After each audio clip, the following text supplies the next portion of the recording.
It's Modern Rock 98.7, Day 2, Lollapalooza in the media tent, and I'm hanging with Delila and Edgey from the last Internationale. How are you? Good, pretty good.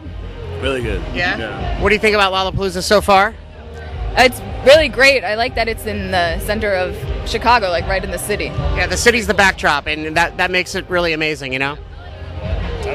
Absolutely. Did you just get in today, or?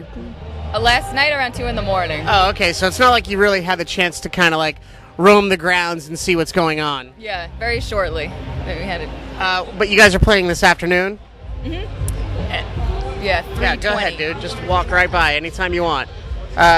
Yeah, okay, so I've had the chance to see you guys a few times, and I've been lucky enough to see you with Weezer and at some of the other new music festivals like Sunset Sessions and also South by Southwest, and you're definitely carrying on the torch of being politically charged, and I think that's a really good thing. I assume with Brad being in the band that you guys grew up on music from Rage Against the Machine, much like I did. Oh yeah, absolutely. That was like my favorite band growing up. Mine too. I wasn't going to geek out, but yeah, mine too. And then to have Tom Morello work with you guys on the album, that's got to be kind of like a dream come true, right? Yeah, he was great, a great mentor. You know, if we had any question at any time, we could always like ask him. He was always a great help. And what was it like when he said to you, if you guys are looking for a drummer, I know a guy. They were like, who's that? When he mentioned it, we thought he was joking. I was like, nah, come on, man. Brad Wilkie gonna play with us. And he was like, yeah, I'll send him a text now. We didn't expect to hear back from him, but the next day he called us, and we went into the rehearsal studio together, chemistry right away, rehearsed for 2 weeks, cut an album 2 weeks later, recorded an album in 2 weeks pretty much with Brendan O'Brien, and now here we are. And Brendan did a lot of the Rage albums too, right? Oh, yeah. And Audioslave as well. Oh, and Audioslave, yeah. And then Brad had just finished Black Sabbath, and I know there was some talk about him maybe touring with them, but then he came on with you guys, right? Yeah. Yeah. And everything going well on tour. I've seen you've been all over the country now, right? Yeah, and we just came back from Europe. We did some like UK and throughout festivals in Europe, and we did a show opening for Neil Young in Liverpool. That's got to be an honor. Yeah. We got to tour with Kings of Leon, which is pretty cool. Oh, that's awesome, yeah. Well, what's funny is like, for you guys to maybe be to some kid, I'm not saying that I got my politics from Rage Against the Machine, but they definitely opened my eyes to a lot of the injustices in the world, and they, like I said, it was just a thing where, maybe I didn't agree with everything, but it opened my eyes to a lot of the issues that were out there. So maybe you guys can do that for some young kid out there, Yeah, I think for me, my personal experience listening to Rage is that it directed my attention to where it needed to go. Right. Like, I knew there was something wrong with the world at the time. I didn't know necessarily what it was.